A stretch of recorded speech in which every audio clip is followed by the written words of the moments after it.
how the Democrats came to appoint Jasmine Crockett as the unquestioned leader of your party. But thank God. And I think what she should do is go on TV twice as much as she is right now, maybe 3 times as much. Because every time she appears and makes one of these mistakes, says something radical, it only further divides her party from the rest of the other 80% of America who can't stand this. But the problem is there's an audience for it. I heard Jimmy Kimmel's audience cheering on Tesla vandalism. I hear the Daily Show audience cheering on attacks on Elon Musk. I hear the human rights audience cheering on an attack on a man in a wheelchair. And I realize this is what the left has become. An angry mob of people who are cheering on attacks on a guy in a wheelchair and vandalism against people who bought a Tesla. It's pathetic.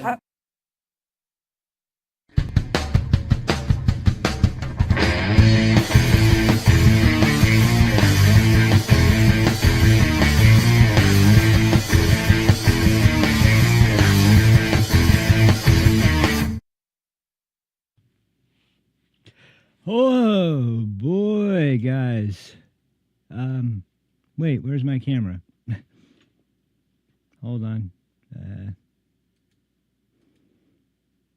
It's on. Hold on a moment. It's kind of strange. We've got my background, but no camera. Wait, wrong thing. Oh, wait a minute. The source is gone. Okay, hold on just a second. This is really weird. Yep, this is the main. Okay, let me add it. Give me just a second. Sorry about that. I have no idea how that happened, but well, it should be an existing one,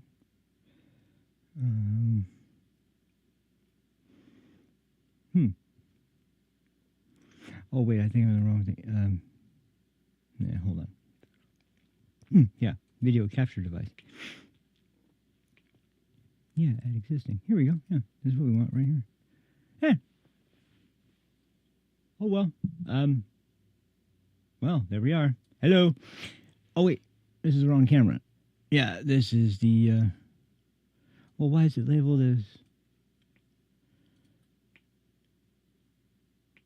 Hold on, let me switch it again.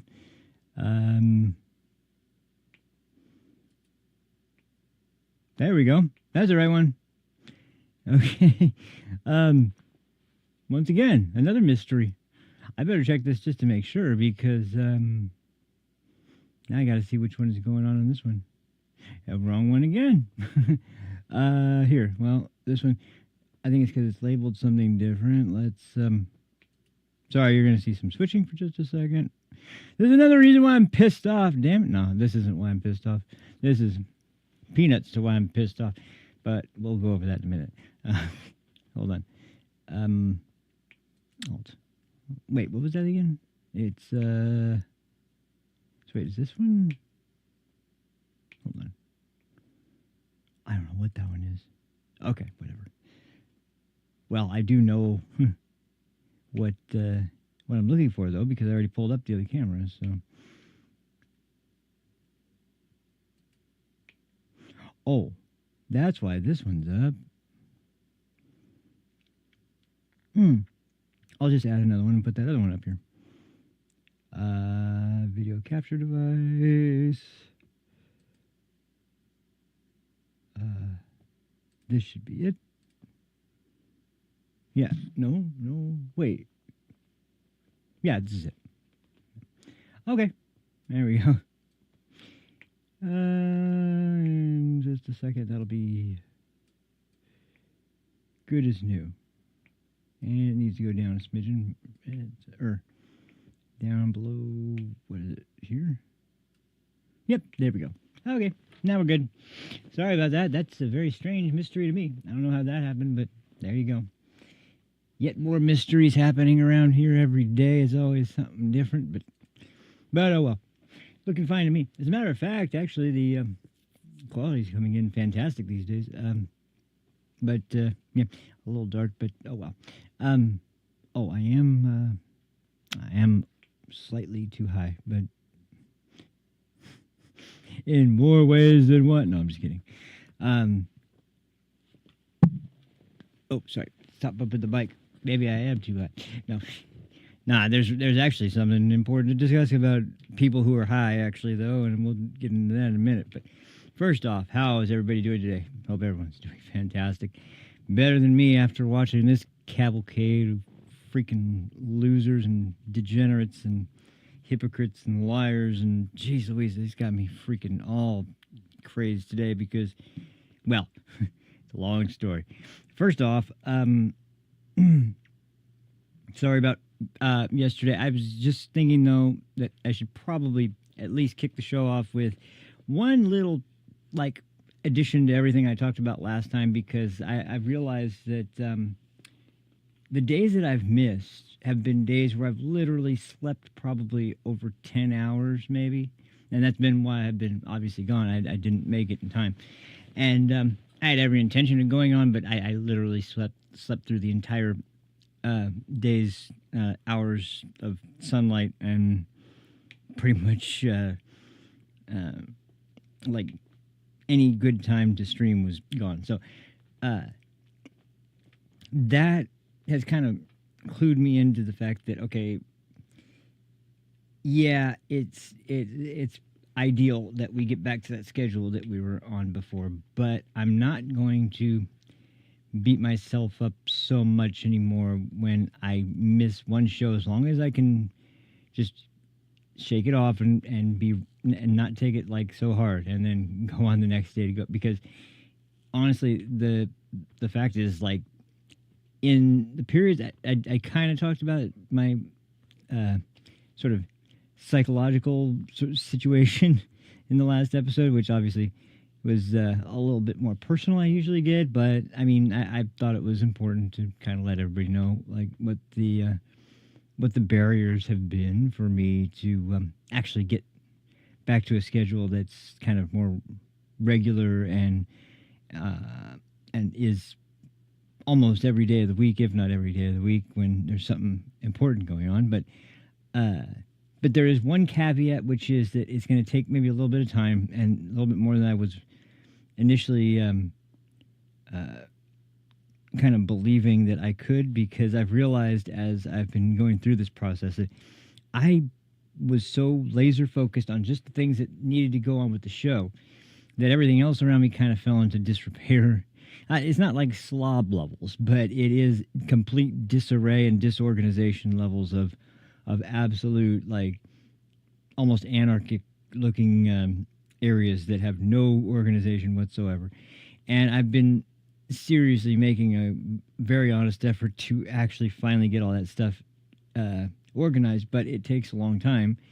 And it is, like, I don't think I'm OCD, but it sometimes I wonder, because I don't know if you guys ever get it this way, but, like, I get to a point where it's like, okay, I actually feel like doing something today, like just cleaning up this whole room or this whole area, this whatever, and I get through the major part or get through the whole thing even, and then I see something else that needs to be done. I go over and start working on it. I'm trying to get to the point where I stop doing that, because it just ends up like, just, you don't stop until something goes wrong, and then something goes wrong, and then the whole thing was wasted. Almost, it feels like the whole thing was wasted. There's no sense of success, or no sense of like, okay, I accomplished something good today. That's great. You just feel like, oh, geez, once again, everything's all screwed up. That's at least how, I end up kind of reacting to it. And I know it's a completely self-defeating way of handling things, but I'm working on that. And because I've been kind of focused on the things that are around me, as well as the things that are important to the stream and to putting the show on for you guys, I also need to not neglect the things that are just basic, everyday, important things to do. And I mean, not let myself go, but, like, at the same time, there's other stuff other than the show that needs to be maintained. So basically the point is that instead of always feeling overwhelmed with all the stuff that needs to be worked on, do that stuff. And if you get worn out in the process, then so be it. And that's basically the main point, is that it would be just another icing on the cake kind of thing where it's like, yep, and now once again, after all that, I also missed the show. When it's like, yeah, of course you missed the show. You were freaking obsessively going about trying to clean every nook and cranny from some area that's been a disaster zone for about 2 months or something. You know, like that is a legitimate reason to need some rest and reprieve, and so basically, as I've kind of said a couple times in jest, but honestly, it's true. I think that as long as I'm a constant presence, like, not maybe every day, but at least, every other day, or as much as I can. Not this shit from before where it's like, yeah, I'll be on, maybe in another week or two. Like, no. That's when I start getting into the point where, like, this is getting really out of control, and I start feeling like, what am I even doing? I can't even do this. It's just, like I said, it's completely self-defeating, because it forces you to feel completely like you have no agency over the situation, when in literally every way you do, you just convince yourself you don't. So, and I'm sorry, I shouldn't be going on a rant like this, but the point is that I'm going to try to not be so absolutist about the way I handle this sort of thing, and just look at the bigger picture and be like, okay, well, I did a show already once this week. I'm doing a second one. I'm for sure at least going to do a third one, maybe a fourth one. I hope I can do 4 or 5 ones even. But if I can't, I'm not going to go crazy and say it's the end of the show, or I'm not going to be able to do this. I'm going to just go like, well, okay, I missed one. I won't miss another one if I can help it. And but when I pass out and I sleep for 10 hours or 12 hours sometimes, I'll recognize at least, okay, well, that was a pretty damn good reason to not stream. I guess that's the biggest problem, is that I look at sleeping like it's out of laziness. And for me, it's literally, I mean, you guys have seen the streams. I fall asleep in the chair because I'm pushing myself to stay awake for just long enough to do it. It just never works, obviously. And like I've said before, I'll own it. I'm not sensitive. If I look like a fool, or if I do something stupid, or if I'm doing something that is laughable, then by all means, I have no problem. I'm a big boy. I can handle it, as long as, once again, I've got a big issue with that sort of life ruination sort of shit, where people dox people, or people try to go after people and their families and their employers, or whatever it might be. And that kind of stuff, really, it's not even about me, but just in general, that kind of stuff is what really irks me and rubs me the wrong way. But people just joking around and goofing and having a good time because somebody to them is kind of if somebody fails or whatever it might be, that's totally fine. I've known people that are way too uptight to even be trying to do social media videos of any kind, because they are so self-conscious that as soon as somebody makes one joke about anything about them, they just immediately fly into, oh, what, oh, I'm going to ban you. Like, nah, that's not how I handle things, and that's not how anybody that has any kind of humility and would be a good person to be on social media regularly. That's not the kind of personality you can even have to be compatible with this sort of thing. So I got no problem with, once again, I was exhausted and fell asleep on camera. One time I let it run for 4 or 5 hours before I freaking finally woke back up. And it was funny. Hey, it's funny. It sucked, but it was funny. So anyway, the point is, I'm not thin-skinned about it. I've got no problem about it, but I am really seriously trying to do better. And for the first time, I could say during this process, I think I've finally found a way to kind of allow myself to have the sort of permission, I guess, of my own ethic to take time off if you absolutely have to, and it's because you're literally asleep from working for a long ass time about getting stuff in order that has needed to be done forever. It's like just give yourself that time period. But as it concerns you guys, I don't want to not show up for a show like yesterday and not explain at least what my thought process is as far as if I'm gonna be around today or tomorrow, because I'm gonna tell you I'll try to be here every day. I promise to be here, but if I'm not, I'll be on.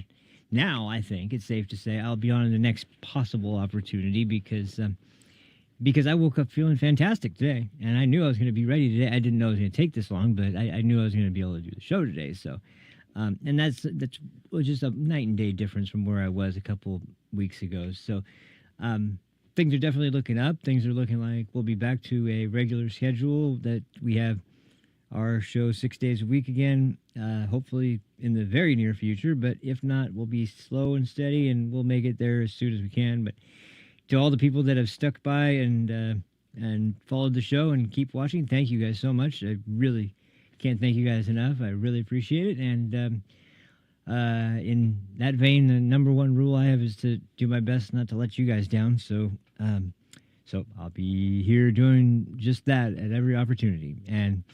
And speaking of which, I hope you guys, last time something like this happened, I can't remember the subject, but the numbers were pretty good, and they suggested people seemed to really actually like the episodes. So we're going to do it again. I hope you don't mind, but I'm pissed off.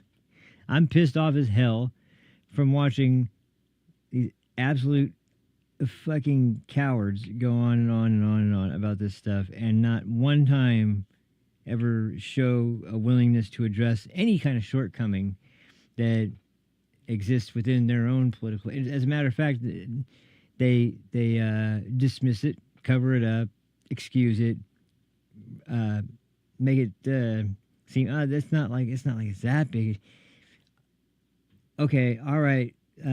Well, when the shoe's on the other foot, you don't seem to hold the same philosophy. You seem to, as a matter of fact, you seem to be drilling it as hard as you can, and that our national security is at risk, and we are going to be more vulnerable with these irresponsible people in this administration. Fuck you. Seriously, fuck you. Like,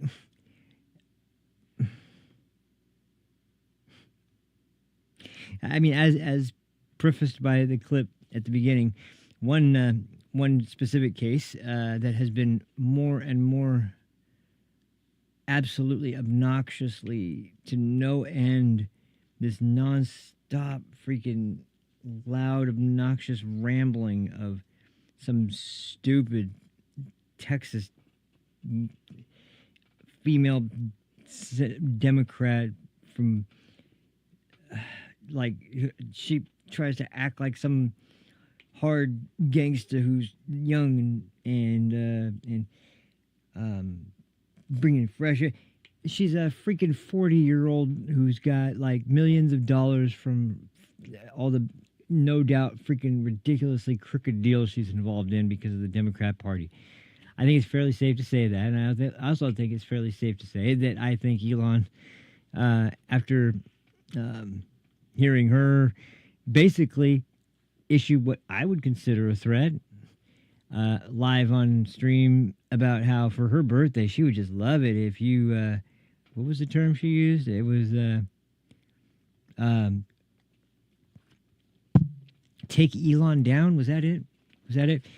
This from the party that that said put Trump in the bullseye, and like less than a couple weeks later he gets shot in the ear and almost killed because of the rhetoric of this party.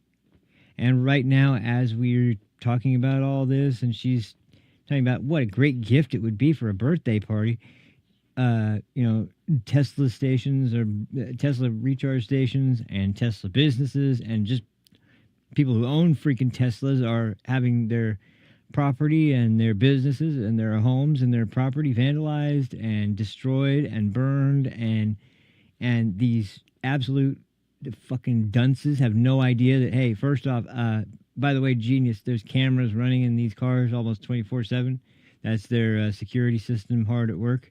Something you probably wouldn't know anything about because you don't have any idea about what security over anything would look like. And on top of that, you also don't really, I'm sure, know that cameras, that they're not just for manipulating to your heart's content. They're to show people the facts of the reality of the situation going on. So there's that. But then there's also the problem that even people in the House or the Senate that are such staunch Democrats, and just not so long ago we're talking about the existential threat of climate change and how it's going to destroy the planet. We got to make sure everybody goes green and starts driving electric cars and stops it. We need net zero. Oh, and by the way, though, that Tesla, that's terrible. That's terrible. I'm going to buy a new Chevy. Was that it? Was it a Chevy? I think it was. Of course, Mark Kelly, the brain surgeon that he is, and don't get me wrong, he was a space pilot, or at least he was he was an astronaut. But now he's just a flaccid puddle of tears who has to show off his righteousness by the absolutely courageous act of trading in his Tesla for a much more pure vehicle, like a vehicle that they were just not too long ago criticizing because they're gas guzzling SUVs that put out a bunch of carbon into the atmosphere. Blah, blah, blah, blah, blah. God. These people have they have no shame.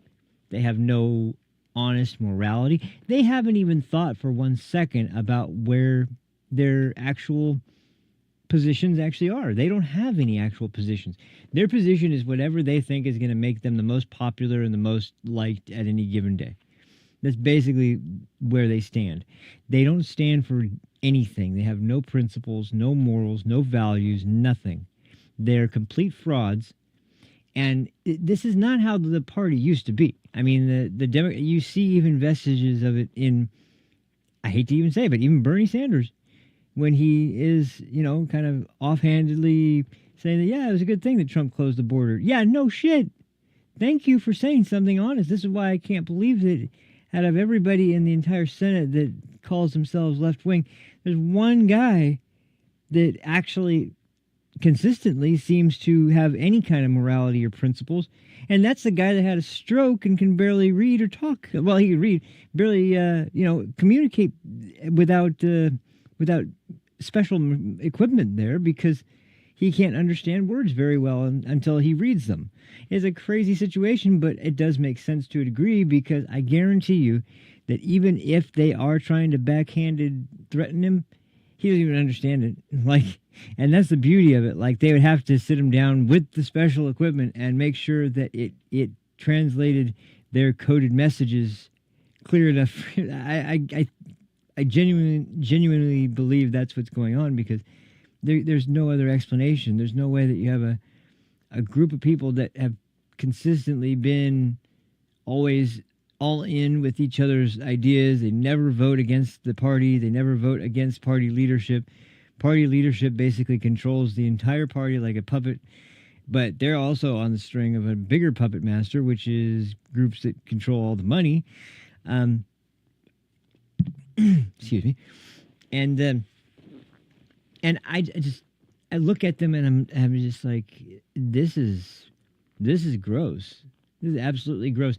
And the absolute gall and the nerve to be trying to stand on principles that just a few months ago you were lauding as admirable, or you were excusing as simple mistakes, or treating as if it was the redemption story of a young man who's always lived in his father's shadow, and now he's trying to make his life come together. And it's always this, this sort of idealized tale of heroism and overcoming adversity. And really what we're talking about is, you know, some kid that was extremely, extremely lucky to grow up in a family that made a shit ton of money, but fell victim to what a lot of kids in those situations fell victim to, which is inadequacy, not living up to the image that you have of your father or your, your role model figure, and trying your damnedest to live up to it while knowing deep down that you're not doing that. So you start, doing the things that'll make you feel a little better about it. And so, like I say,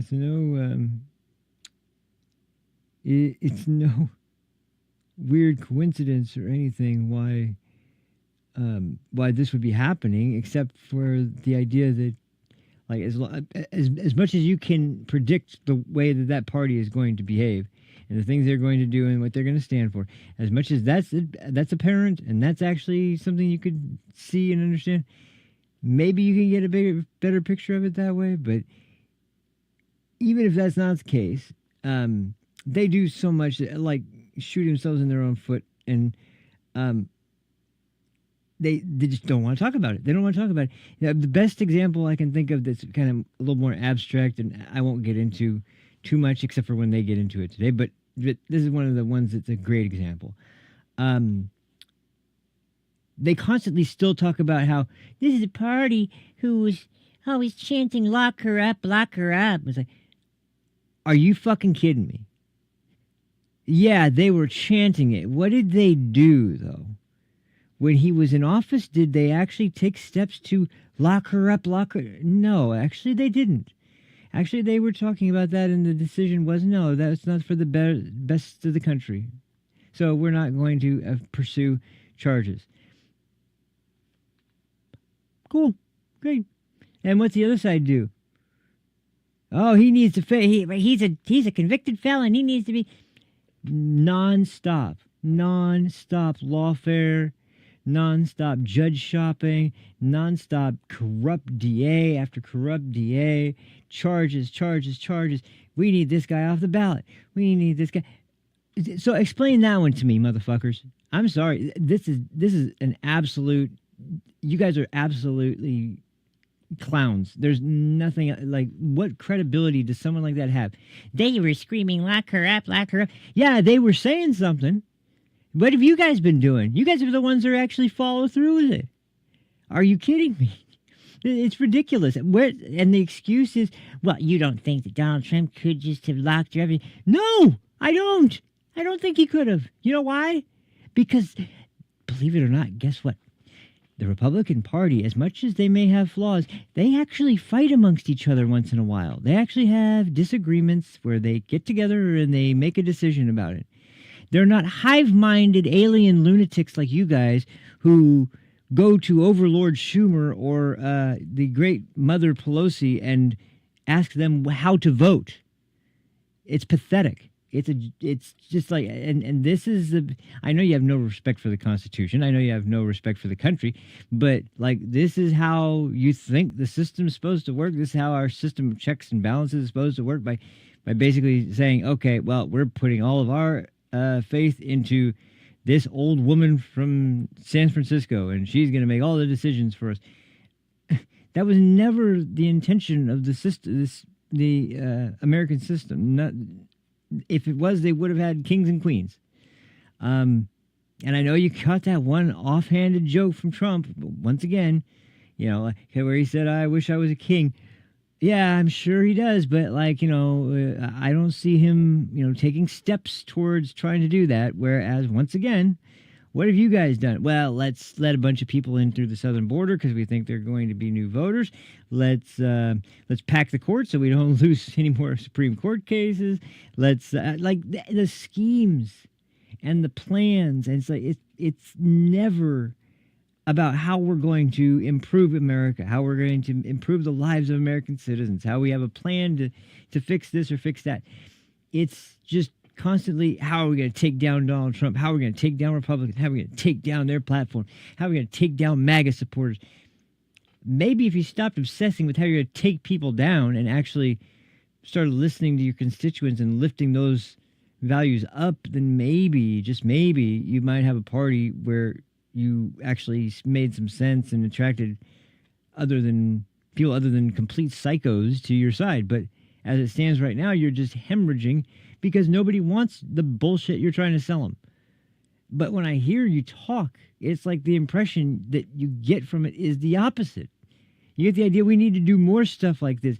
How is that working out?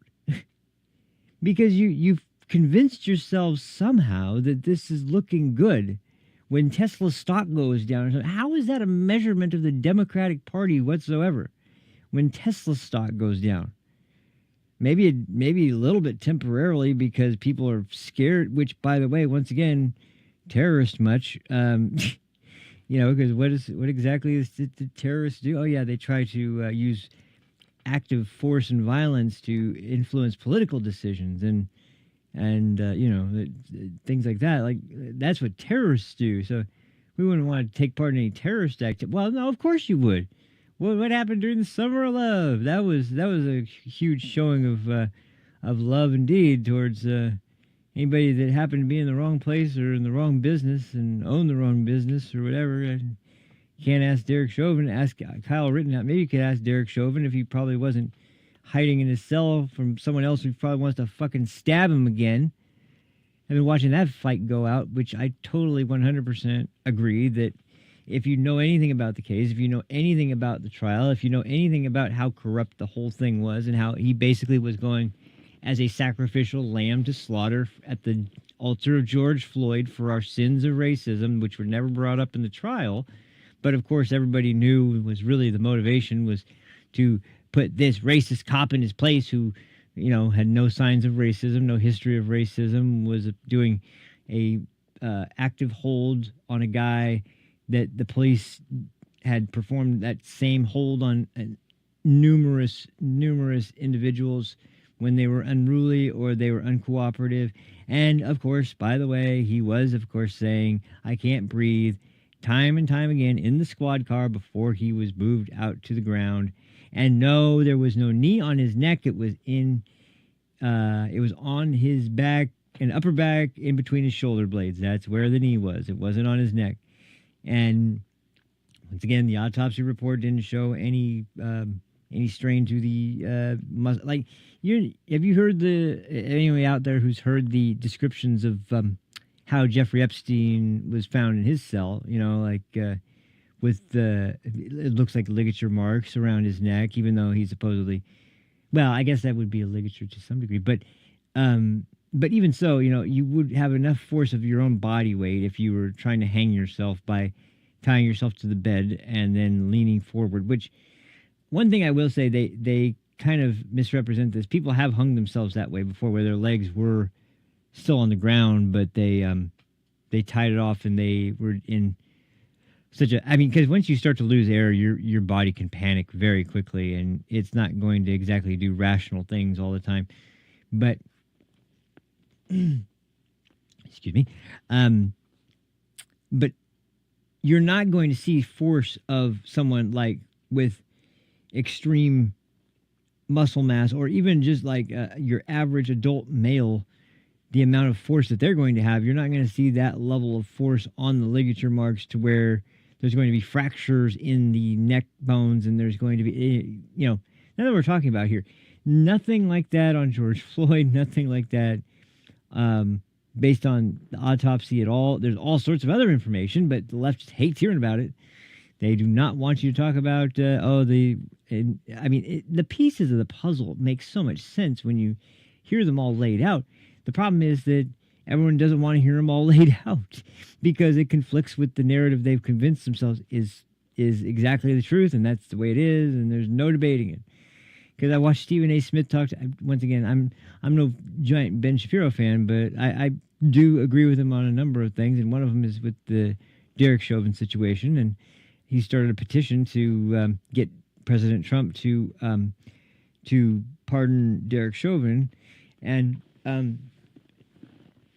it's based on a lot of new evidence that's surfaced since the trial. But I think a lot of it is also the fact that trial has been exposed for exactly what it was. It was a show trial to appease the community, period.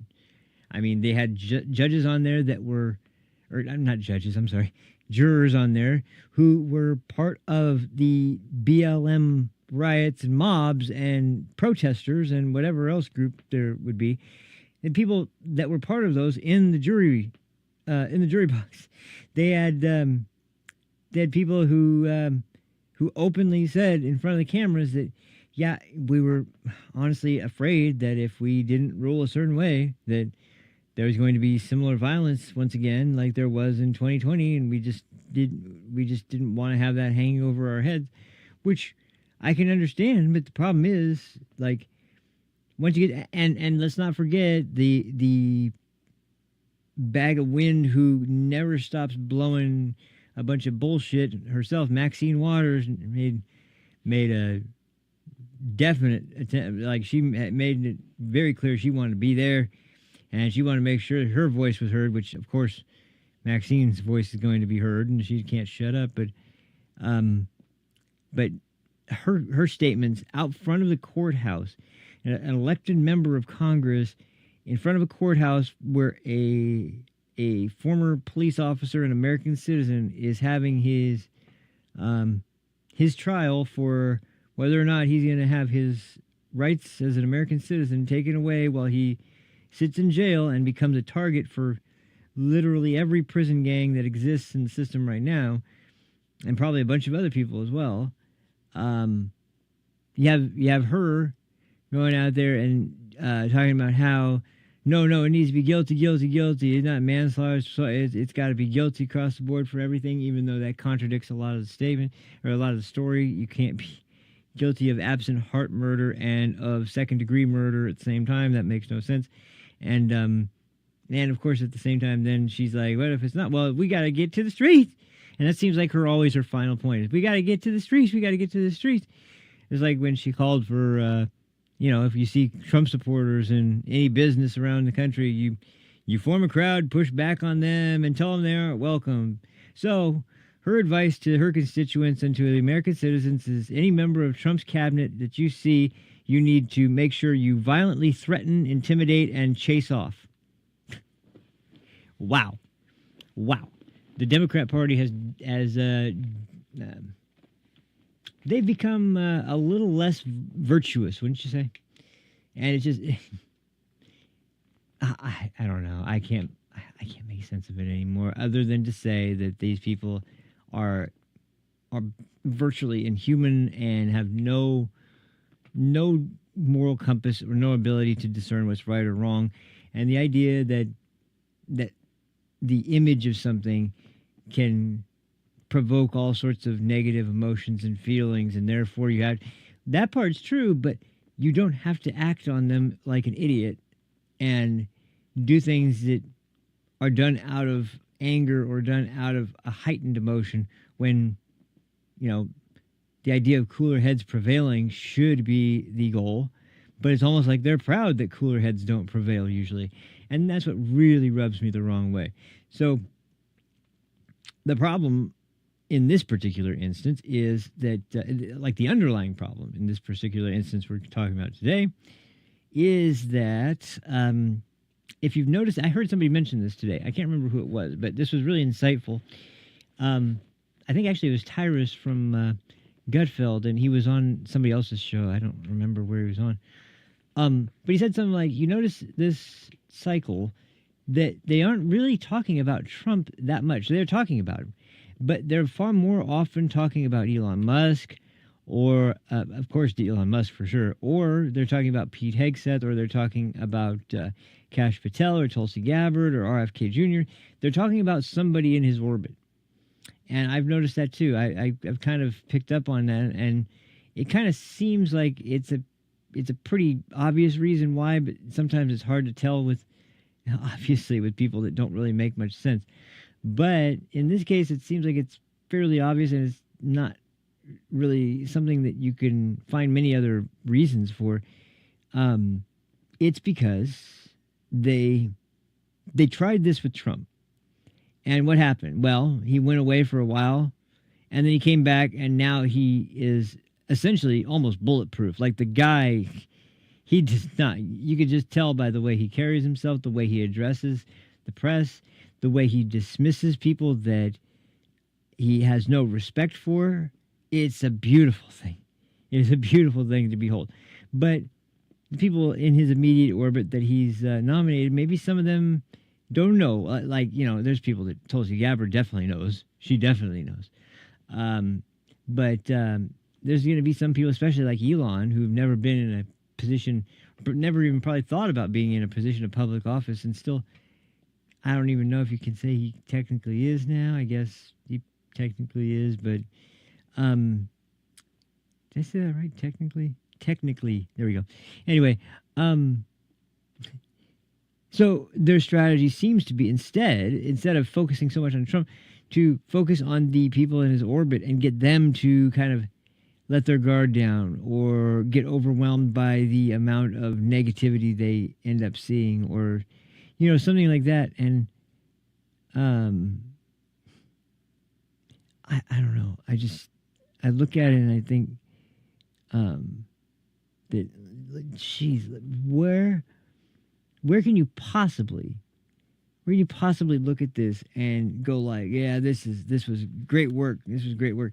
But anyway, they're trying to really intimidate, especially Elon now, because he seems to be the main focus.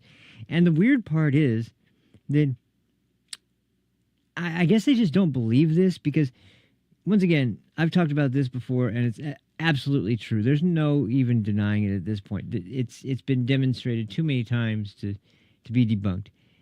The right understands left-wing thinking far, far, far better than the left understands right-wing thinking. Left imposes their idea of bad things onto right-wing perspectives and molds it to fit whatever narrative they need it to fit for whatever certain cause they're going after. That's not what anybody was ever really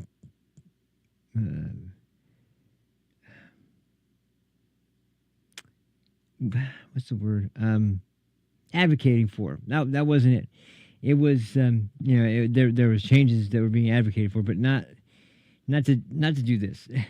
And Elon is literally like, he's got such a ridiculous sum of money from a career of extreme achievements and hard work and dedication, and these people, of course, they would rather tear down than build anything up, because they don't have any of the skills necessary to build up anything. But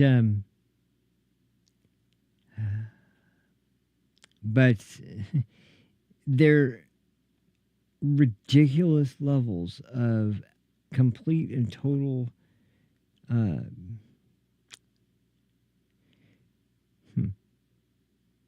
I can't think of a good way, but that's a pretty good description. So, and the same thing with all the other members. I think what they're trying to do is they're trying to get them to be more anxious, more on edge, more consistently stressed out.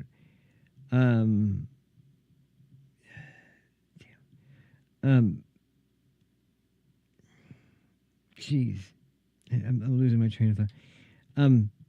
Well, let's just get into it, I guess, because I got a number of clips we're going to get to today. So we'll start with the one that the first clip was about, and this is going back to Jasmine Crockett of shit. Oh yeah, that's right. The distinguished congresswoman from Texas, who is a loudmouth bitch who.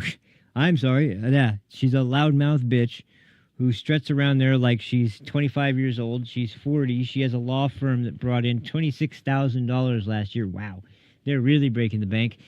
And even though a sitting member of Congress earns about $145,000 a year in salary, she is currently worth something like $8 million. Actually, I think it was way more than that. I think it was like $80 million. I can't remember. I don't want to throw out a figure that's false, but it's way, way, way more than a government salary. So please explain to me, Miss Virtue of of taxing the rich and all this other bullshit. Where'd you get all your money from? It seemed to mysteriously materialize after you became a congresswoman, even though you aren't earning anywhere near that much in salary, and don't you dare tell me it's from overtime. Because I haven't seen your face around in barely anything. Just like every other stupid member of that ridiculous party. They show up, they say what they want to say to get their little jabs in, and then they walk off like cowards. So, yeah, it's... oh, she is just like so insufferable in every freaking way. And I don't know what kind of, what kind of actual, who the hell voted for this woman? And she struts around, like, I don't know if you've seen the video of her lip syncing with her two aides and acting like they're hip and part of modern culture. Like I said, she's like over 40. She's over 40, and she's behaving like a complete, like, 12-year-old who just discovered hip hop. Like, come on, please. Just like you guys were mad when they were putting MAGA flags up on their bulletin boards, and now we're having lazily cleaned up dog crap from the halls of Congress. Anyway, but she threw in that cheap shot about Governor Abbott from Texas, who, of course, because he's a Republican, deserves all their scorn. He's most certainly going to have to pay, but it's going to be a strange process. But anyway, so let's go to Miss Jasmine Crockett of shit. And by the way, I'm not going to stop calling her. She is a Crockett of shit. She's got nothing whatsoever that makes her someone that I would see and be like, yep, that woman deserves my vote, my support. I don't see anything like that whatsoever. Personally, it's a downgrade I see from AOC even. It's like taking AOC and making her more stupid and more obnoxious and more arrogant. It really, really... And I hate to say that because I think that's the Democrat strat. Maybe not Miss Crockett of shits, but it most certainly is the position of the Democrat Party that this person's going to get under people's skin. Because, with the attempts to stop the flights of the immigrants back to why the hell can't I remember? Well, I'll just say Southern American states and Mexican American states, Mexican American cities. Now I don't remember what I was saying. Anyway, yeah, she's gone and thrown her weight around a lot lately. I noticed it first in hearings where she went on these long rants where she tried to throw out gotcha questions, and they fell flat even when she walked out thinking, yeah, I really got him. No, you didn't. You didn't get anybody. You got, a clip of you looking like a complete fool, but there's not much else you got other than that. So, yeah, it's just, man. Ooh, man, it's rope. Yeah. Anyway, so here, let me let's get to some of these clips. So we've got this discussion on the most trusted name in news, CNN.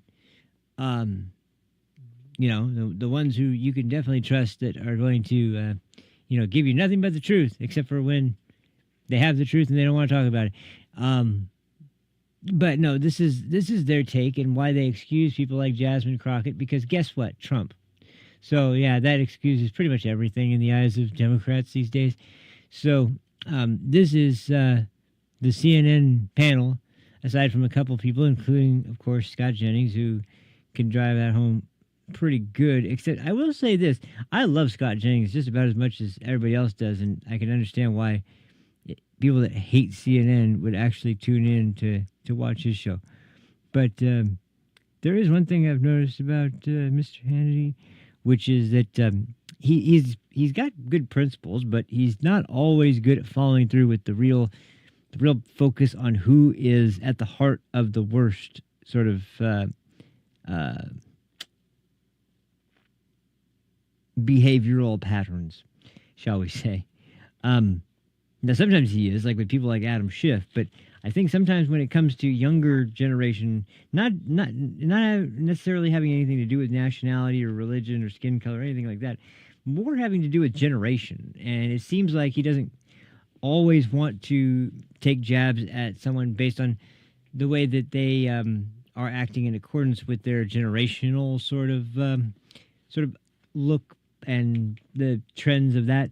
Believe me, that's not the issue with Jasmine Crockett. Anything that is going into decisions that are being made for her and her candidacy and her campaign, no, they're going to be they're going to be somebody that is going to be looked into. However, I either think a lot of these people are too dumb, or we're gonna let them off too. Oh, wait. Well, that's weird. Okay, well, anyway, it's still worth checking out. So, let's see. We'll go over this briefly, and then we'll go over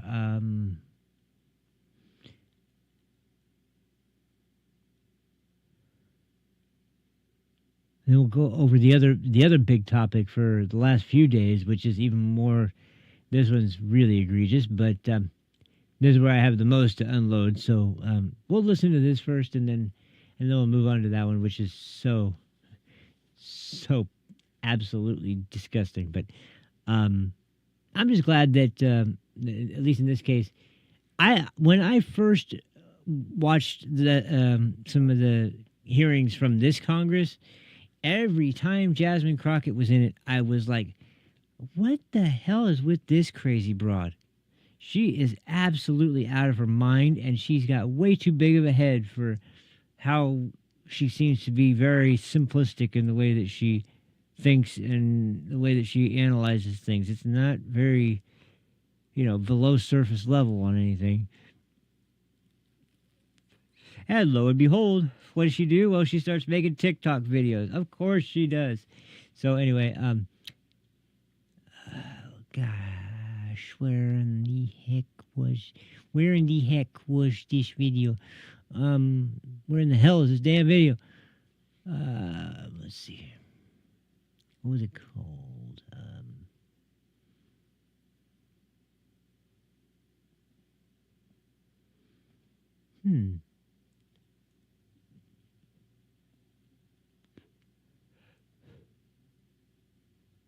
Once again, I'm having a hard time finding the clips. I thought for sure I knew exactly where all of them were today, but I guess I was wrong about that. Here we go. Here it is. Okay.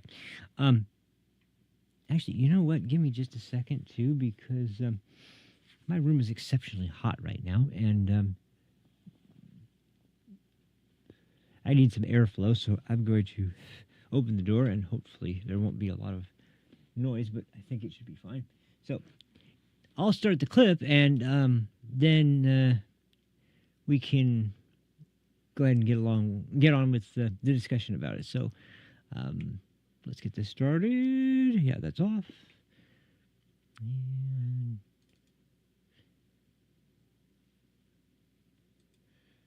And the beginning is just the intro clip again anyway, so we'll go ahead and play that part. And I'm not even going to turn it off from the screen. I'll just go ahead and get this started, and then we'll just keep going about as we go. So, yeah, without further ado, let's start this clip. How the Democrats came to appoint Jasmine Crockett as the unquestioned leader of your party. But thank God, And I think what she should do is go on TV twice as much as she is right now, maybe 3 times as much, because every time she appears and makes one of these mistakes, says something radical, it only further divides her party from the rest of the other 80% of America who can't stand this. But the problem is there's an audience for it. I heard Jimmy Kimmel's audience cheering on Tesla vandalism. I hear the Daily Show audience cheering on attacks on Elon Musk. I hear the human rights audience cheering on an attack on a man in a wheelchair. And I realize this is what the left has become, an angry mob of people who are cheering on attacks on a guy in a wheelchair. Did you see her face the whole time? And you know what that face says? That face says, yeah, too bad. Oh, poor white people, you guys acted like... That's not the problem, bitch. Sorry, but it's a little bit more than that. So. And vandalism against people who bought a Tesla. It's pathetic. Oh, I think this was the intro clip. Okay, yes, it was. Sorry.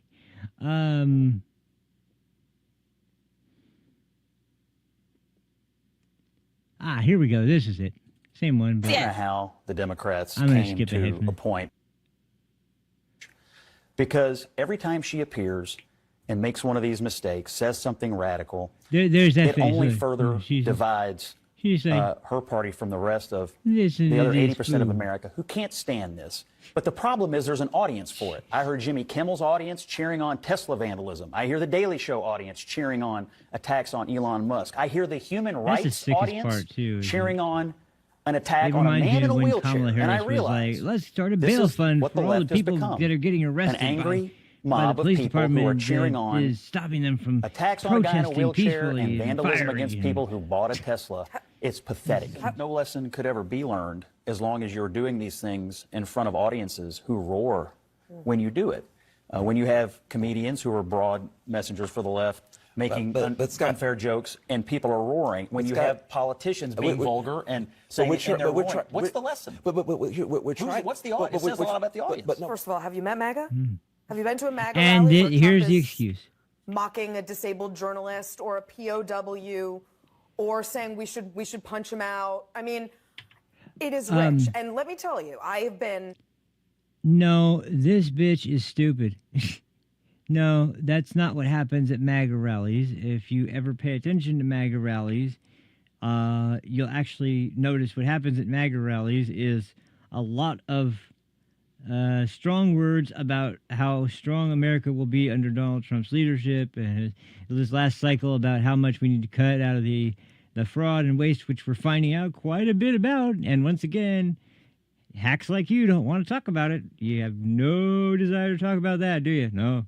Let's focus on the outrageously terrible decisions that Trump is making to cut the Department of Education.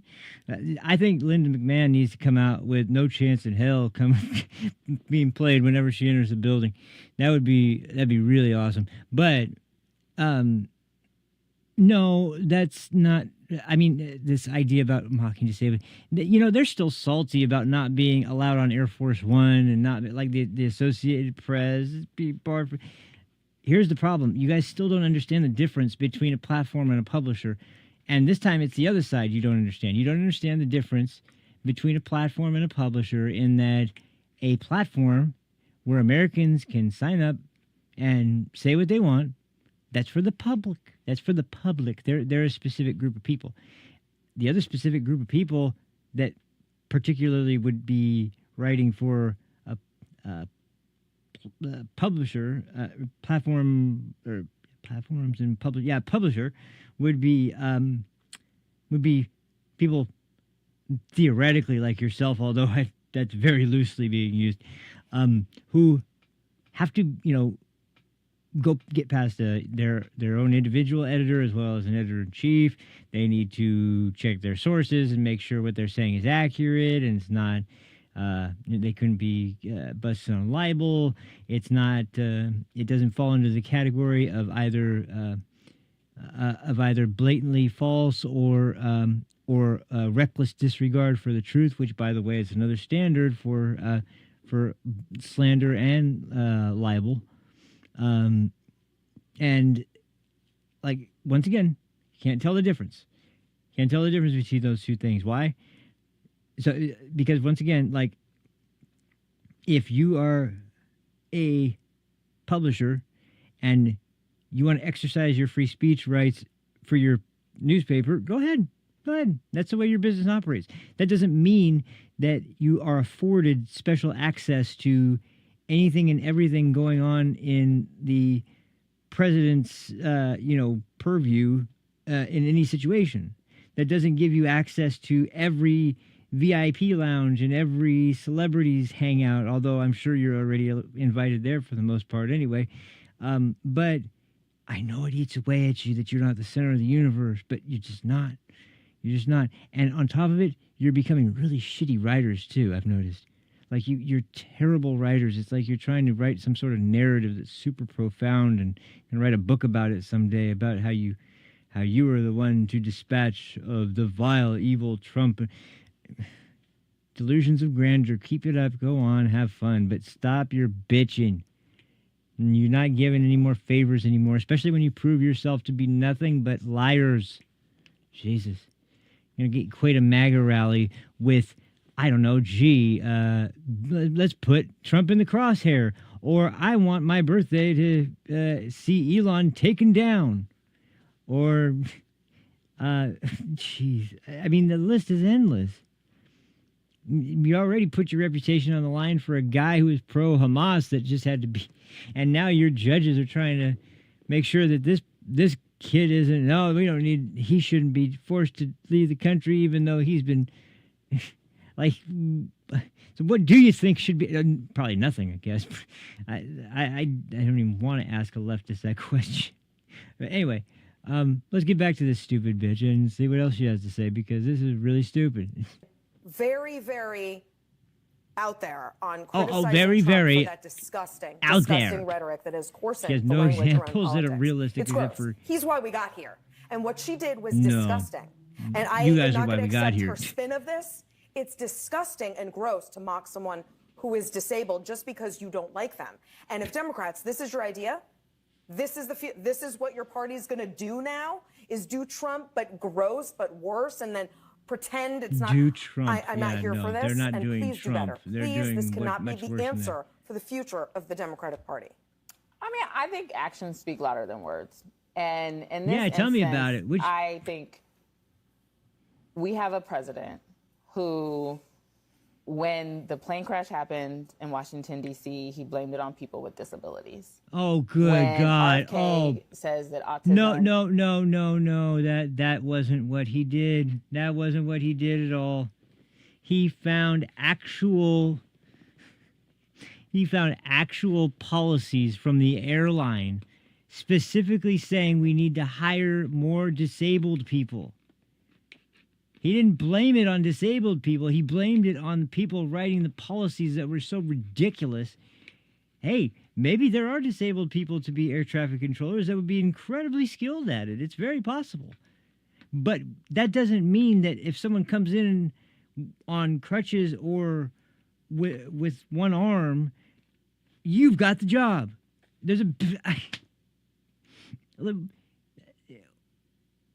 I can't tell if she's so stupid she thinks that's what happened, or if she actually is just trying to deceive people. I can't tell the difference, and I really don't care, but, like, how in the hell is that your example? That's your big example. That's how he discriminated against handicapped people, is because the DEI overlords over the aviation industry decided we're not representing disabled people enough. Good Lord. Oh, go on, keep tightening the noose. Is oops, threat that was to the culturally American way of insensitive. I'm life, which is a sorry. disability. No, I'm not. Fuck you. Apparently, the White House has ended ASL, American Sign Language Interpreters, in Oh, briefings, no, can't have that. which is making it inaccessible. You ever heard of things called subtitles? Questioning and gutting Social Security, which a lot of disabled people Oh, don't rely even on, start. Medicaid. Don't even start. And then they go there. Yeah, yeah, cutting the Social Security. Are you talking about the Social Security that was going to the, thousands of people that were over 150? Or the few people that were over 200? Or the one guy that was over 350 years old? Are you talking about them? Because as far as I've heard, everybody else is in the clear, you stupid broad. So stop using that stupid talking point because it's bullshit. Oh, I told you guys I was fired up today, man. This is, It's incredibly stupid. And listen to her just go on. You just, this is the truth. This is what's going on today. Yeah, oh yeah, man. This is definitely what's going on today. Medicare, people rely on. And in his first campaign, mocking disability. Two wrongs don't make a right, but actions speak louder than words. And the policies of the Republican, including undermining special education, ID, the Individuals with Disability and Education Act, making sure that schools are not going to be accessible. Those are the actions of this administration. Those are the actions of the Republican Party. I would rather folks be demonizing those things than... But to be clear, you don't agree with what she said, right? Well, her explanation was that she... Here we go, the excuses. Here we go, the excuses now. But here's the thing. If you make fun of somebody because of their disability, I do not agree with that. As a person with a disability, as a person who has family members with a disability, as a person who has taught children with a disability. Of course, she's got all those caveats. She said that's not what she was doing, and so I know Jasmine, and I believe Jasmine if that's what she was saying. Yeah, I'm sure you believe Jasmine. I don't know her yet, and so here's how I see it. She's new. She's young and she's trying to find her way. She's not young. This she's party like 40 is scrambling, trying to seem tough, and I'm seeing this party traffic in a lot of curse words. That's supposed to be like the new cool thing to do. I don't think that's going to be as useful. I've even heard Pete Buttigieg with a whole bunch of curse words. I don't know who gave that memo. I don't think that's very useful. I think you have to be very careful when you're talking about people with disabilities. And I don't think she was careful, and I don't know her enough to say she's not being honest. I'm going to tell you, it sounded bad. And I just want to finish. I think this party is trying to find a way to look tough and to show fight, but this is not the way. I don't think the cursing is going to work. I think I've been on stage and I've gotten a little bit hyped he can be an sometimes too. idiot, and sometimes he can say things. I hope that she will take this as lessons. You talked about learning lessons, that type of stuff. It doesn't sound to me like she's actually taking full responsibility. If that's true, I don't like it, and she can't do that again. She's too important to us to do that again. What I fear is that no lesson could ever be learned as long as you're doing these things in front of audiences who roar. This is a good when point, you do though. it. When you have comedians who are broad messengers for the left, making Scott, unfair jokes, and people are roaring. When you have politicians being vulgar and saying what's the lesson? We're trying. What's the audience? It says a lot about the audience. But what we're trying to deal with is that Trump has done this, and he's been successful. Yeah. So when you have somebody who does this stuff and they're successful, you start thinking, well, What is that the stuff? right way? I would like for us to say it's not. But I think it's hard for us to hear Republicans scolding us on it when your guy does it all the time. We are trying to find a way Does forward. it? Jasmine is too important to make these kinds of mistakes. Jasmine's I think too she has important. a bright future. Yeah, I hope that tonight she's I looking and says, you know really what? hope I she don't is have to too do that kind important of to you stuff guys. to get an applause line. Boy. She's too important for us to make. Wow, yeah, that's it's a hell of a perspective, isn't it? So, but yeah, I mean, just the once again, the delusion there is just so completely obvious. But it's worse than that because, like I said, it's about the most textbook example of hypocritical behavior you could possibly point at. These people have done nothing but play racial and identity politics throughout the entire time they have established themselves as a dominant part of the Democrat Party. Like this has been the textbook game plan throughout the entire time. And now they're going to say, well, it started with Trump. No. It started with you guys. Trump was an effect of what you guys were doing and the division that was being sown by your party. He he just got sick of it and used the same game that you guys have been playing. He turned it back on you. That's why you don't like it. You don't like it because you're getting a taste of your own medicine. That's the problem. And it's kind of, there's nothing worse than the bully that is, tormenting some kid. And then one day the kid decides to fight back, and then the bully just slinks down into a puddle of tears and goes and runs and tells on the kid for standing up for himself. And usually it's not like they get in much trouble, and even if they do, the parents kind of are like, good job, buddy. But like, nobody says anything to the bully because he could just do whatever he wants. And this is kind of the same situation. It's like everybody knows you guys look completely stupid. And this isn't resonating with anybody except for morons that were still clinging.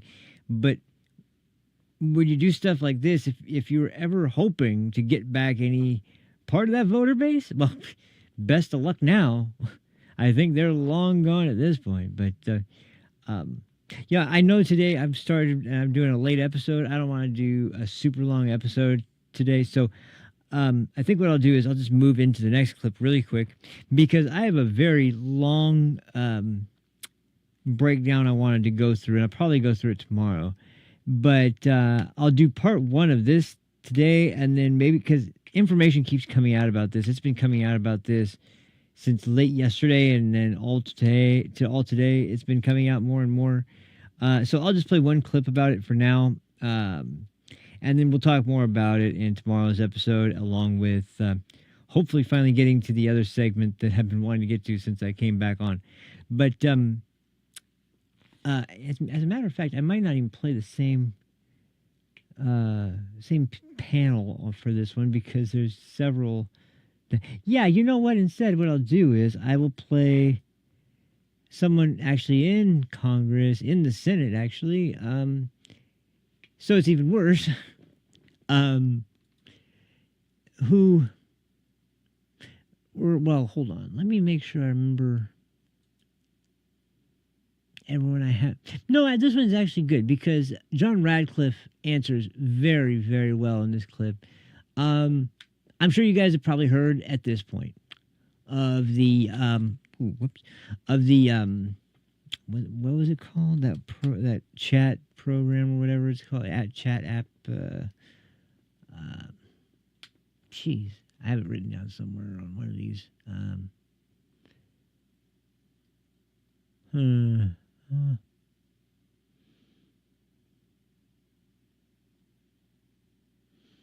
Let me just see if I can see it in one of these titles somewhere because. What the hell just fell? That was it. Signal. Yeah. So it's an app that is just a messaging app as far as I know. I don't know if there's anything special about it other than that. But I'm sure you guys have heard sort of the broad strokes, at least, that some national security folks, including Pete Hegseth and the vice president and Secretary Radcliffe, I believe, and a couple other officials in the presidency, including one in particular was Mike Waltz, who, according to him, somehow, I don't know how, he didn't really seem to have a very good explanation for it, but it sounded like it wasn't through any means of, an accident on his part or some kind of act of, like, trying to reach out to somebody else and invite them in and accidentally inviting in someone else. But it seems like, however it happened, there was a journalist, and it just has to be from the New York Times, and this guy is apparently a real doozy. They found these discussions about what was going to happen to the Houthis and their decision to do that. There was some criticism of the Europeans for not taking stronger action, considering this is such a major hub for commerce. but other than that, it was more or less discussing the attack and the plans for it. And here's the thing: this information and the conversation about it here, this happened after it had been made clear that we were going to be, doing something about that. So there's not really, I mean, we had been making it clear internationally that there was going to be consequences for this. And that's my point, because they're acting like there's this huge national emergency, national intelligence emergency where our enemies are going to just so super easily get a hold of our classified information. Once again, this classified information crap. But they are not at all. First of all, like the guy that broke the story in the New York Times is a real piece of garbage. He's a real piece of work. I mean, he was all aboard the Russia scandal, and he was all aboard freaking. I'm sure he was all aboard the E. Jean Carroll thing. I didn't hear anything specific about that, but I guarantee he was all over that. And this guy's just a guy who is constantly, showing his TDS every time he has a chance to write an article.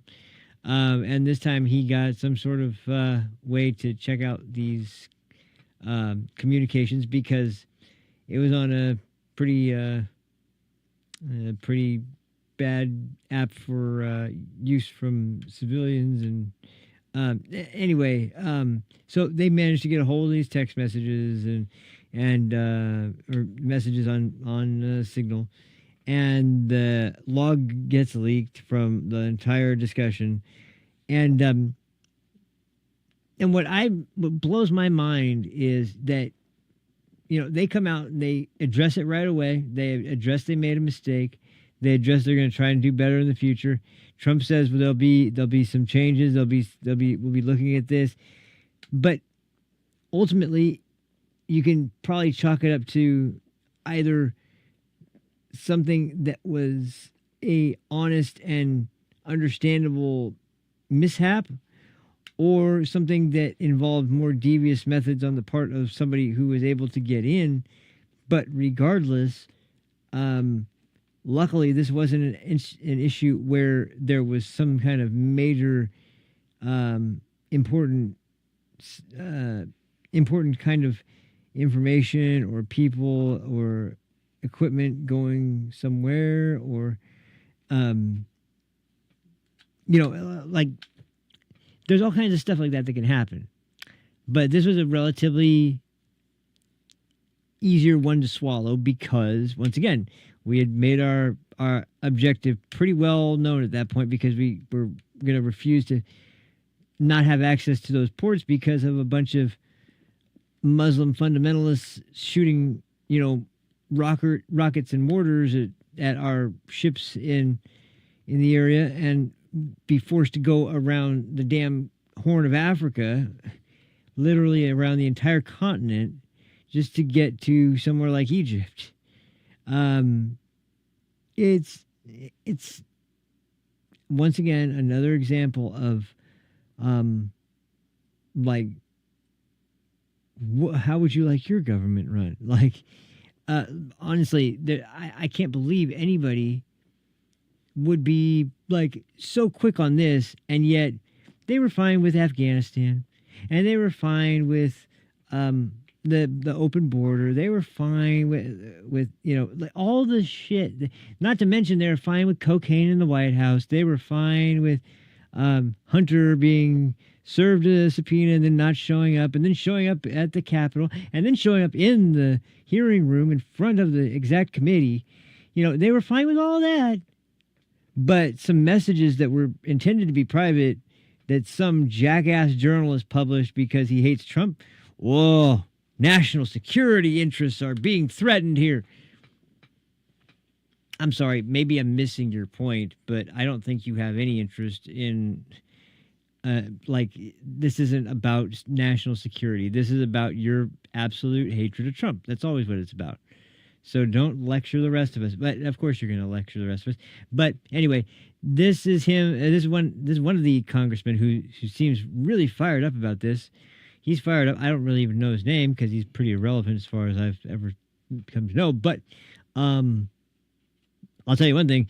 John Radcliffe in this clip, oh, man, he's not having it. He's not having any of it because the main person at the center of this has been Pete Hegseth. And, of course, they hate him with a burning passion. They absolutely despise Pete Hegseth a lot more than most of the other people on the cabinet. Honestly, I have to guess that it's because he worked at Fox. They despise Fox, even though, you know, Fox is hardly the right-wing center of political discussion that it was maybe in the 90s or early 2000s. But were they around? Were they around in the mid 90s? No, they started in like the late 90s, didn't they? Whatever. Anyway, either way, they haven't been as relevant as they were for a long time. Not to say I have anything against a lot of their hosts. I think they're pretty decent journalists. I mean, given the choice, I mean, is obvious. But regardless, like that seems to be the main reason why they hate Pete Hegseth so much. It's like, okay, fine. But what are you going to do? You're going to go against him for alcoholism. Again, really? You who were always so quick to say, oh, how dare you go after Hunter Biden for his cocaine abuse. He was a poor child who lost his brother and his father was always away. It was, okay, so yeah, he could snort up all he wants. That's fine, great, wonderful. So what's up with Pete Hegseth again? You think he's actually drinking and that's how this happened? Anyway, so I'll go ahead and play that one. I think that's a good one to highlight as because it's not limited to journalists, people. It's also, you know, your elected representatives who are just as morally bankrupt and absolutely have no sense of like relative actions and you know what the concept of someone so hypocritical actually looks like in reality when you are standing there making excuses for one guy and then the other guy, oh he's got to go. You might say because he's not got a job. Maybe that's true, but like on paper at least, but sure seems like Hunter went on quite a few of those business trips during the VP days to question whether or not he was I mean, bare minimum, he was. He may not have been elected representative, but I mean, he's a partner, right? He's a partner at least. Something. He's not gonna have an official title, but anyway, once again, just completely shameless hypocrisy, and so that seems like a good clip that we could kind of chew into real quick before we close out for today. Because, like I said, I know I started super late today. I don't want to go deep into the night, but this one is worth watching because, once again, like I said, John Radcliffe doesn't usually lose his cool, but man, he can bite back pretty hard when he does, and this one's good. This one's good from him. So let's listen to Senator Nobody make accusations and write checks his ass can't cash. So in front of Kash Patel, as a matter of fact. Anyway, here we go. Let's check this out.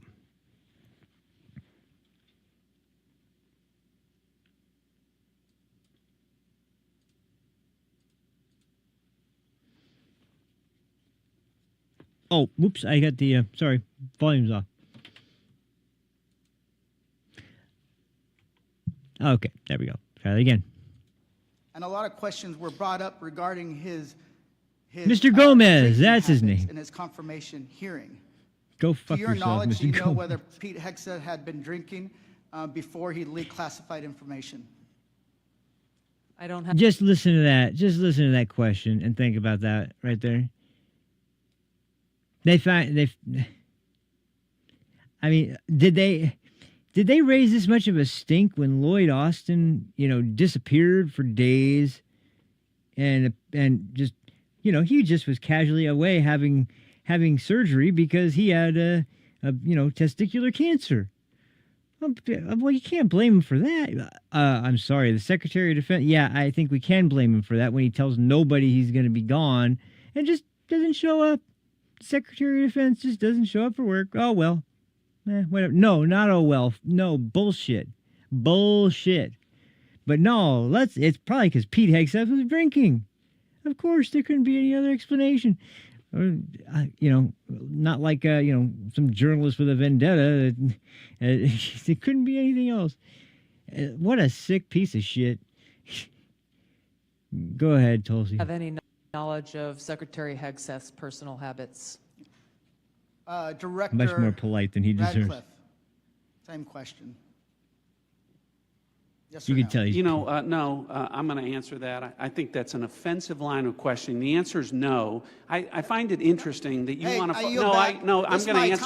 time. You asked me a Director, question. Do you want an director. answer? No, listen, You it's don't a want yes to or no. focus on the good work that the CIA is doing, that No, the intelligence community. Director, You I want to talk reclaim my about- time. Director, I reclaim my time. God. Here, I have huge respect for the CIA, huge respect Oh, I'm for sure men you and do. women in uniform. Yeah. But this was a question that's on the top of minds of every American.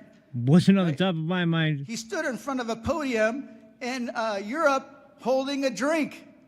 So, of Oh, course, God, we want to no. know if his performance stood is in front of a compromised. podium If in Europe Russia- people were in asking Russia- if the in General Europe holding a Austin drink. was compromised because of a He's heart practically issue. Shane McGowan. Was I his think- performance compromised because so- of a I successful yield strike? back, Mr. I bring my You want to I know? reclaim my You want to time. talk about I accepting reclaim my responsibility? time. Do you think you I should reclaim accept my time, responsibility Chairman. for a Let successful me ask- strike to make Americans safer? I You want to reclaim my focus time. on. I reclaim my time. These So guys are here's the thing. such- This is serious. As somebody, we've been briefed in this committee about using Signal. One of the things they basically said, the most secure phone call, the least secure text messaging. Most secure phone And call? we know that your people, are Russians, What are you talking about? Chinese, are on your phone. Gentleman's time's expired. Good. Shut the fuck For the up. last 2 days, God. members of the intelligence community have been asking questions about a Signal messaging group. Here we go. And not asking questions from Democrats either in the Senate or the House on China, Russia, Iran, and the real threats that are going on to the United States. And you can say that you care about the good work that agencies are doing like the CIA and that you care about 140 stars on the wall. But no one's asked me about my second day on the job here, where I lit the fuse that led to a foreign government participating with us to capture one of the senior planners of the Abbey Gate bombing that killed 13 That's right. Americans. That's right. And in the You know process, why? Because we they worked want to with a wipe their government hands that clean of that previously whole hadn't, so Afghanistan that thing, that and they hadn't don't want to talk about that cooperated ever with us again. on counterterrorism matters. Or the fact no one has focused on that within an hour of that taking place, I was on the phone with Director Patel, and a few hours later with Attorney General Bondi, working together, the IC and the FBI working together to bring this person home in less than a week. Unprecedented success for the intelligence community and the law enforcement community. Exactly representative of the kind of work that we should be doing and the kind of work that an oversight committee should be asking about. But instead, we're getting questions about whether or not someone has drinking habits. And, you know, I just wish in an annual threats hearing where the American people want to hear about threats, that's what we would be talking about. Congressman Gomez's That's- maligning of my reputation and not giving me the opportunity even to respond to his accusations. What occurred in that Signal chat was an update to National Security Cabinet members that was also issued around the same time as updates to our foreign partners and allies in the region. There were no sources, methods, locations, or names of targets that were included in that chat. The decision to conduct this operation had been made long before that conversation Yeah, took that was place. obvious. I do take my responsibility very seriously and played an integral role in providing the intelligence community's assessments that led to the ultimate decision by the president to conduct an operation, which, by the way, was very successful and continues to be very successful. Yeah, that port is actually incredibly I important. was traveling for at the time. national commerce. And I was not playing a very specific role, as these chats reflect, in much of the conversation that took place there. Secretary Hegseth, in my experience, has continued to operate in the way that President Trump's confidence in him inspires, which is in the best interests of the American people and our war fighters and ensuring our national security. I think it's wrong to impugn him, especially at a point where he is not here to defend his own honor. Of course, they wouldn't do that in front of him. I know that was kind of short, but it's perfect to encapsulate exactly the kind of mindset I'm talking about and what I can't stand. That was why this was, sorry for getting a little heated today, but this is exactly what I'm talking about. These are cowards. These are people with no serious moral compass whatsoever. They saw an opportunity to attack Donald Trump's cabinet, and they took it. That's about as clear-cut an explanation of what happened as anything could be. And they're going to continue to do that because it has nothing to do with the safety of the American people or the security of our national intelligence or anything like that. It has to do with, is there a chip in the armor?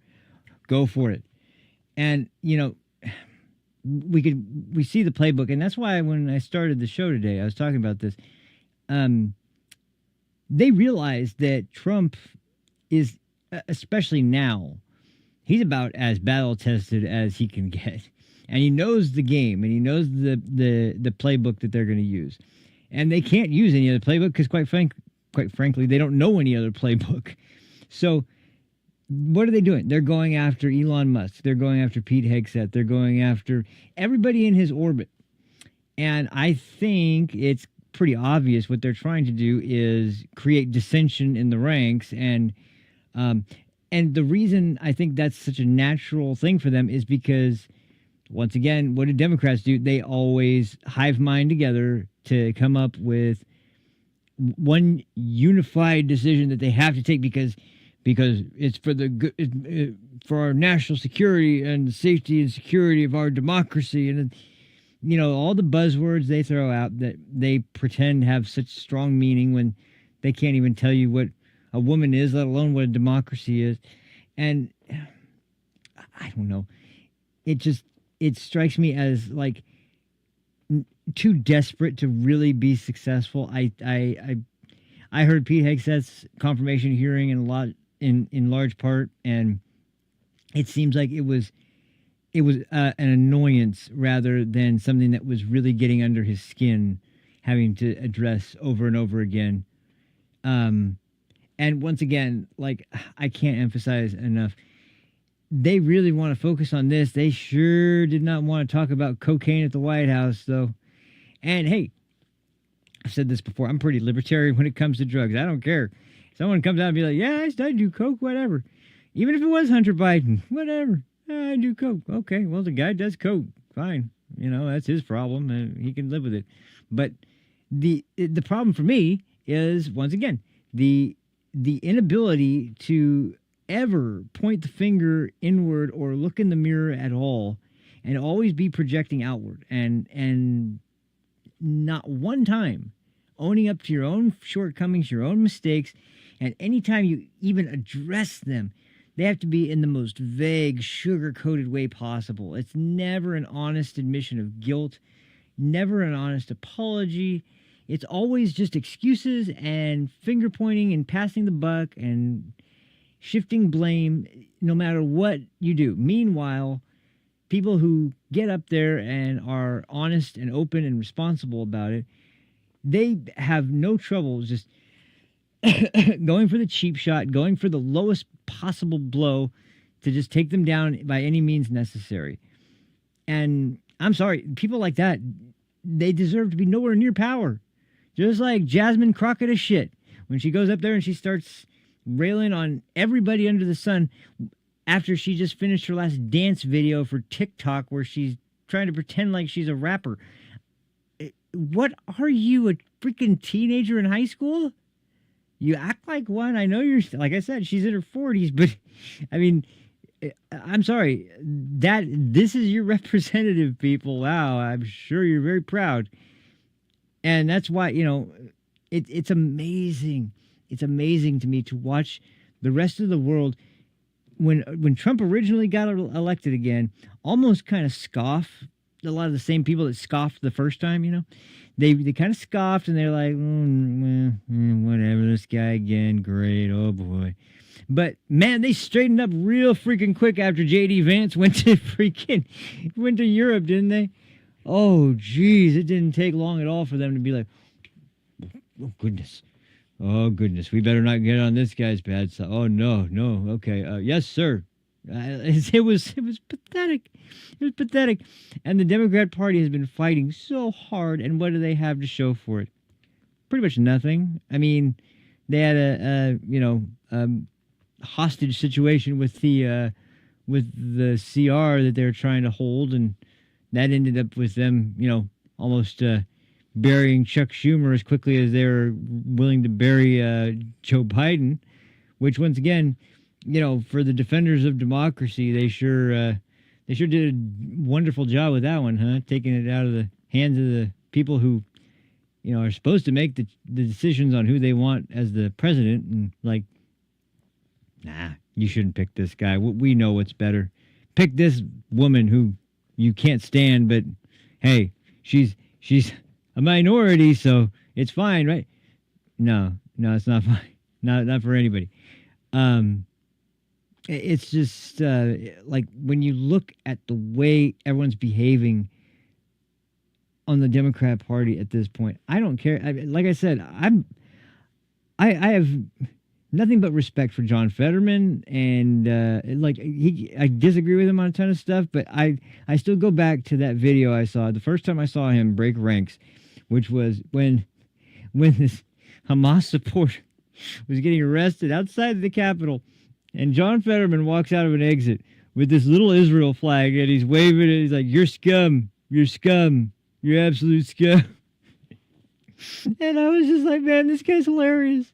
And I was like, when you got something like that is so humorous, and the guy has his issues, his flaws, and he's open and honest about them, and he can even joke about them a little bit. That shows so much more character than these absolutely, completely, like, the absolute stench of, man, smugness is just dripping off of them at all times. It's disgusting. It's disgusting because there's not one thing in their head or I don't know what's in their head. They don't have much, or even in their, just like in the back of their head, in their moral compass, in their conscience, whatever you want to call it, that tells them maybe this isn't the best idea. Maybe we shouldn't do this. Maybe it's the wrong decision to be always so combative over every single thing and always go for the low blow and always take the lowest route. And it's like they don't even have a tinge of a voice telling them like that this might not be the best idea. They just go for it like instinctually, and you're starting to see that more and more. And I don't know, I'm not worried, but I do wonder, where does it go from here? Because they are literally not talking about the fire bombings of Tesla stations. They're not talking at all about the fact that last time we used rhetoric like this, somebody tried to kill the president, the current president, and at that time the candidate for president, like, and so. And I'm not making an argument about limiting free speech here. I'm just saying that for a party who is always talking about how dangerous it is when you abuse your speech in ways that are dangerous to people. Yeah, how about when you literally say on my birthday, this guy, I want him taken down. I'm sorry, what? That's what kind of rhetoric is that? That doesn't seem like the most responsible thing to say when we all know that the tension is up pretty damn high.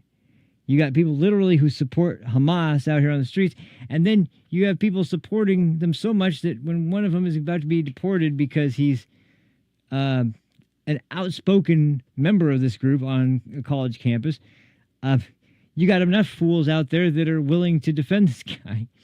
And it's just like, to me, it's like, wow, what? I don't think you know much, but I don't think you care to know much. But could you please just, not do the worst things possible when you have absolutely no desire to? No, of course not. I don't know if it's just a big game to them or what they think it is, but they're taking an approach that is very ill-advised, to say the least. Pretty damn dangerous, to sum it up the most. And for when it comes to people like Elon and some of the more prominent people in the administration right now that are absolutely the ones usually taking center stage for the administration, I think it's really it's a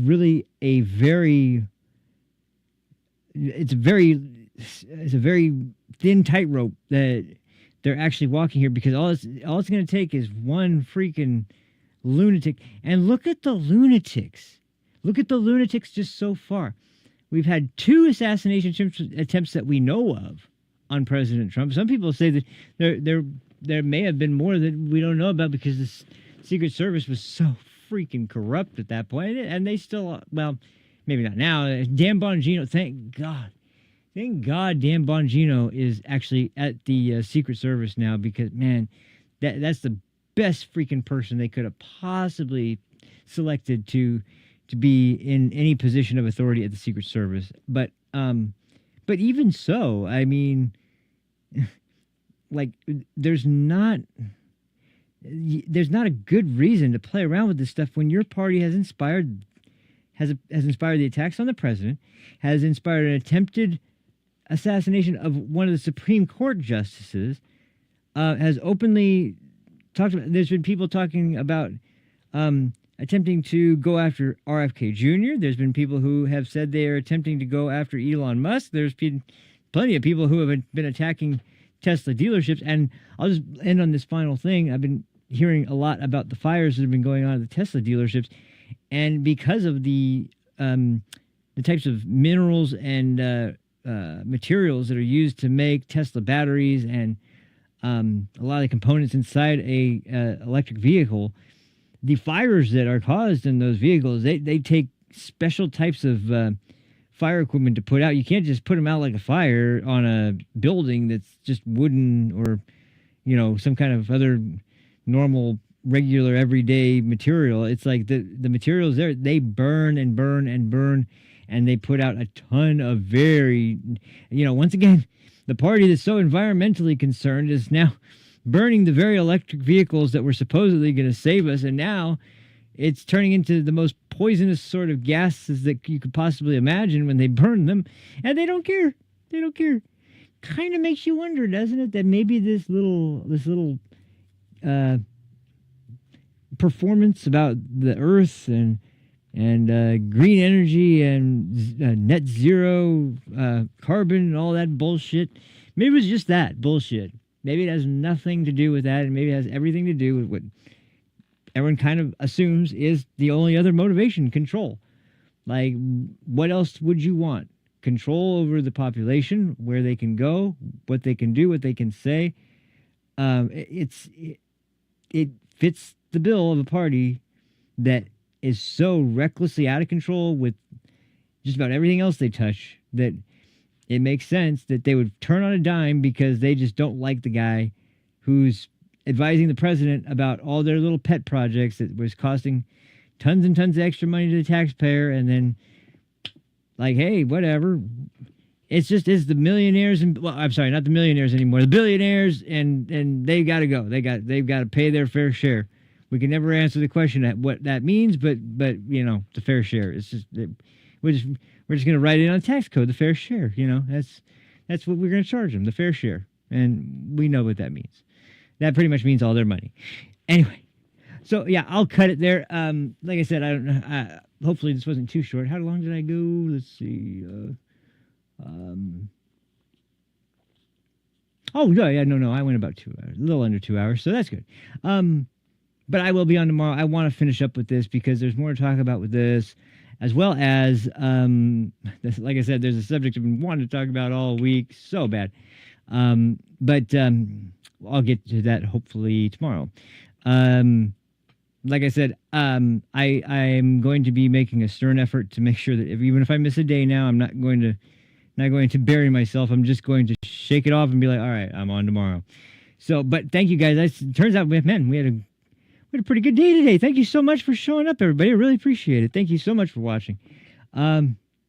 Hopefully, everything turns out pretty smoothly for tomorrow. But either way, thank you guys so much for watching. I will see you guys then. Until then, take care of yourselves and have a good one. Peace.